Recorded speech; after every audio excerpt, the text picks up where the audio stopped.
of being hated because of what God made them. 400 years of being handled like beasts of burden. 400 years of suffering and sorrow. And then finally God comes to bring them out of what they've been in for the past 400 years. Yes. If one were to ask God this morning, God, what took you so long?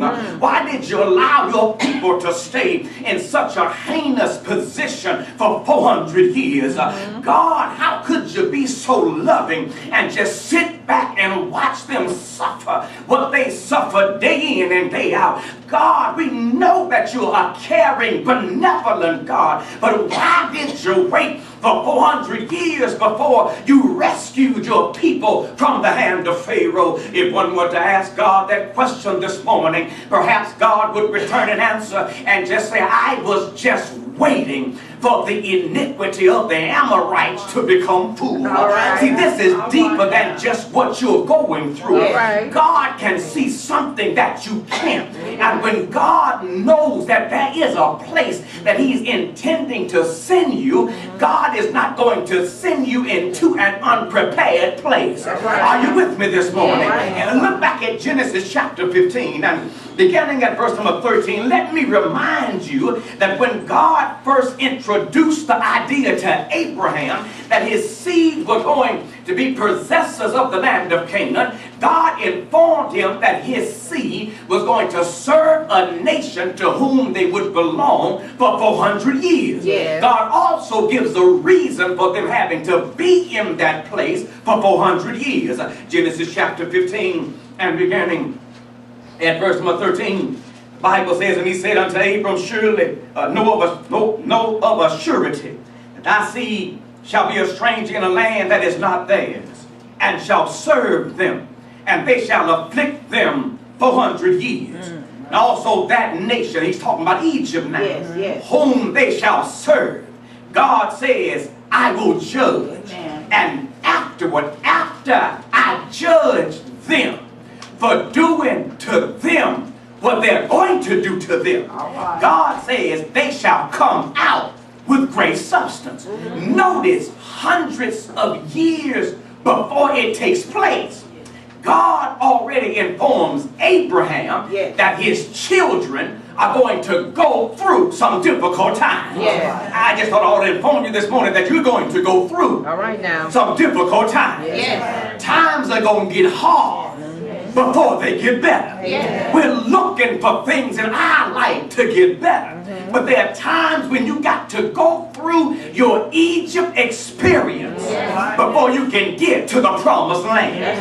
God says they're going to serve them. I'm going to judge them, and they're going to leave them better than when they came unto them. Thou shalt go to thy fathers in peace. Thou shalt be buried in a good old age. But in the fourth generation, that's like saying 400 years later, they shall come here again. Look at the reason why God waits for 400 years. For the iniquity of the Amorites is not yet full. This is more than about you.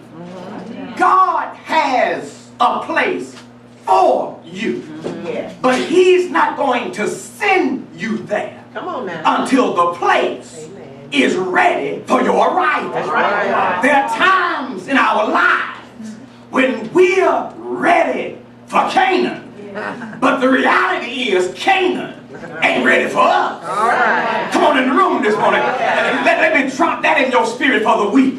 There are times when we're ready to get to the promised land, but the reason why God hasn't put us there yet is because the promised land ain't ready for us. We serve a God that will not only get us ready to go to a better place, but we serve a God that makes sure that the place is ready for our arrival. There were some people in the land of Canaan that God had to get out of the land of Canaan before he sent his people to the land of Canaan. Now this here ain't milk, y'all. Take your steak knife out and chew on this meat for a minute. If God has a better place for me, and the reason why I'm still dealing with difficulty is not because I'm not ready, Y'all getting this? Yes. But it's because the place that he's preparing to send me is not ready for my arrival. Yes. Sometimes it's not a question of whether or not you're ready. You can be ready, but the place cannot be ready for you. And God is not going to send you into unprepared territory. If you're ready for Canaan, you got to make sure that Canaan is ready for you. And if God sees that Canaan is not ready for you, God will keep you in Egypt. Y'all see that? God will make you stay in what you're in. Amen. You're going to have to continue to deal with what you're dealing with. That's right. The sorrow, the misery, the mayhem, the heartache is going to be your lot in life until God determines that the place is ready for your arrival. So the question becomes, why would God allow me to stay in such a miserable place? Yes. Because the peaceful place is not ready for your arrival. All right now. And at this point, you really just have to trust God. You know what I'm saying? Yes. It might not register with you that way. But remember that this Christian walk is really all about what God sees is best. Sometimes what's not good to you is what's best for you. It is through difficulty. It is through tribulation. It is through the anguish of spirit. It is through the bitterness of soul that you recognize the power of the God that you serve. Even the Apostle Paul recognized that in 2 Corinthians chapter 12 when he was dealing with his thorn in the flesh.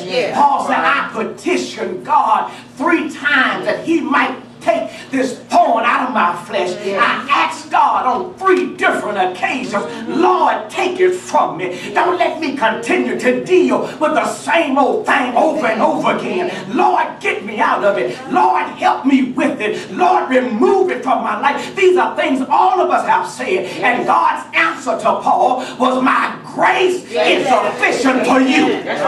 What you're dealing with is not going to break you or destroy you. When God's grace is sufficient for me. Paul said, well, when I understood the weight of what God was saying, I would now rather glory in my infirmity, because when I am weak, God can make me strong. You might not understand, might not feel good, but it's going to work out for your good. That's right. God knows how things are going to turn out. Even before they began. That's right. Hey, you look a little funny. Isaiah chapter 46. God can see a whole lot further than you can. God knows the end at the beginning. Isaiah chapter 46. And beginning at verse number 9, the Bible said, remember the former things of old. I am God. There is none else. I am God. There is none like me. What you say, Isaiah? Isaiah said, God declares the end from the beginning and from the ancient times, the things that are not yet done. That's why God said, ain't nobody quite like me. Only I can tell you what's going to happen at the end before it even gets started.